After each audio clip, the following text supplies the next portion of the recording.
The global financial crisis refers to the period of extreme stress in global financial markets and banking system between mid-2007 and early 2009. 2008 financial crisis or global financial crisis was severe worldwide economic crisis that occurred in early 21st century. It was the most serious financial crisis since Great Depression in 1929.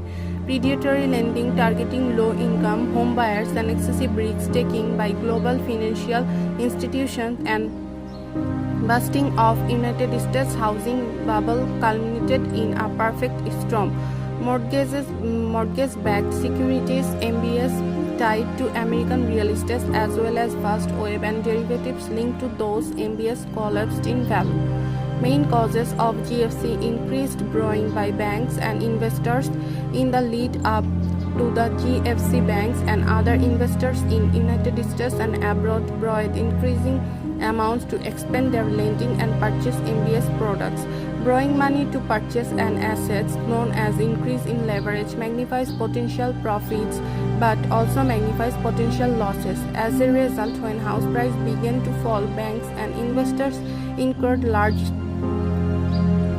losses because they had borrowed so much. Additionally, banks and some investors increasingly borrowed money for very short periods, including overnight, to purchase assets that could not be sold quickly. Consequently, they become increasingly reliant on lenders, which included other banks, extending new loans as existing short-term loans are repaid.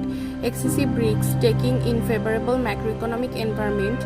In the year leading up the GFC, economic conditions in United States and other countries were favorable. Economic growth was strong and stable, and rates of inflation, unemployment, and interest were relatively low.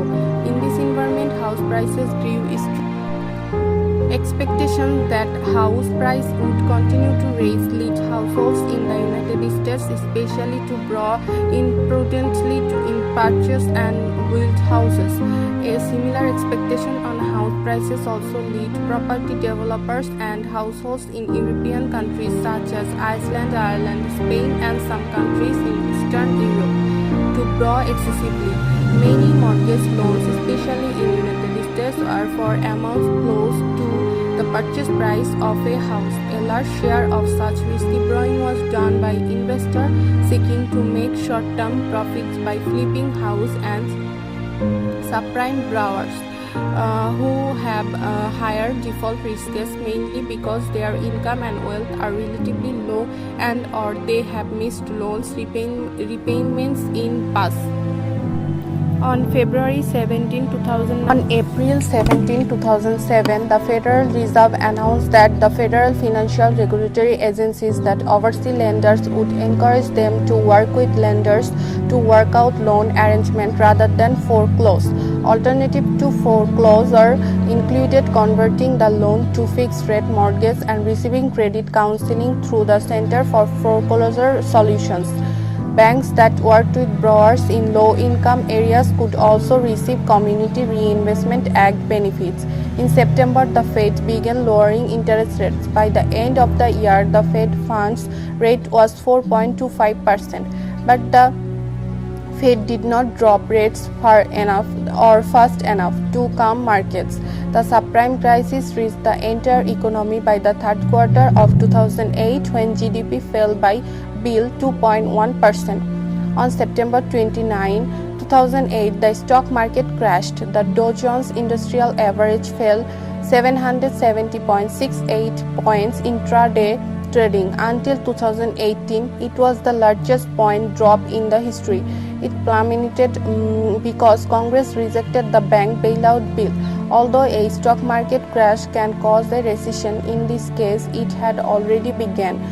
But the crash of 2008 made a bad situation much worse. On October 3, 2008, Congress established the Troubled Assets Relief Program, which allowed the U.S. Treasury to bail out troubled banks. 17. The Treasury Secretary lent $115 billion to banks by purchasing preferred stock. It also increased the Federal Deposit Insurance Corporation limit for bank deposit to $250 50,000 per account and allowed the FDIC to tap federal funds as needed through 2009. That allayed any fears that agency itself might go bankrupt.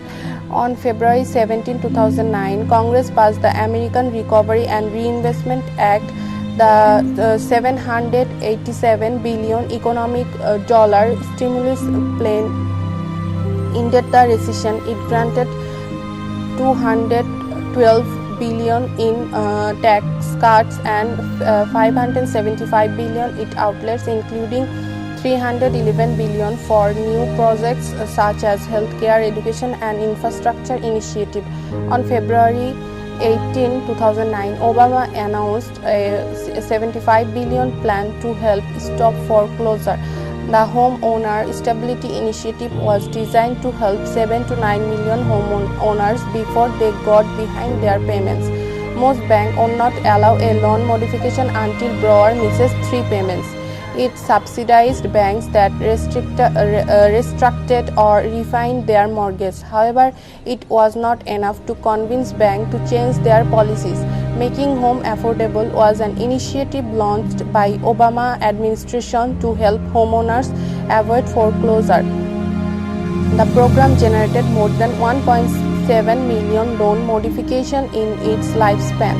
The Homeowner Affordable Refinance Program was one of its programs. It was designed to stimulate the housing market by allowing up to 2 million credit-worthy homeowners who were upside down in their homes to refinance and take advantage of lowered mortgage rates. But banks only selected the best applicants. By August, foreclosure kept mounting, dimming hopes of an economic recovery. Banks could have but did not prevent foreclosure by modifying loans. That's because it would further hurt their bottom line. But record foreclosure only made things worse for them as well as American families. July's foreclosure rate was the highest since Reality Track, a real estate information firm, began keeping records in 2005. It was 32% higher than in 2008. October 2009, unemployment peaked at 10%, the worst level since 1982 recession. Almost 6 million jobs were lost in 12-month period to that. Employers were adding temporary workers as they grew to worry of the economy to add full-time employees. But the fields of healthcare and education continued to expand. One reason the recovery was sluggish was the banks were not lending. Lending was down 50% from the nation's 4 biggest banks, Bank of America, JP Morgan Chase, Citigroup, and Wells Fargo. According to the Huffington Post's analysis of federal data between April and October of 2009, these banks cut their commercial and industrial lending by $100 billion. Loans to small business fell sharply during the same period as well. Lending from all banks surveyed showed the number of loans made was down 9% from October 2008, but outstanding balance of all loans made went up 5%. This meant banks made larger loans to fewer receptionists. The bank said there are few qualified borrowers thanks to the recession.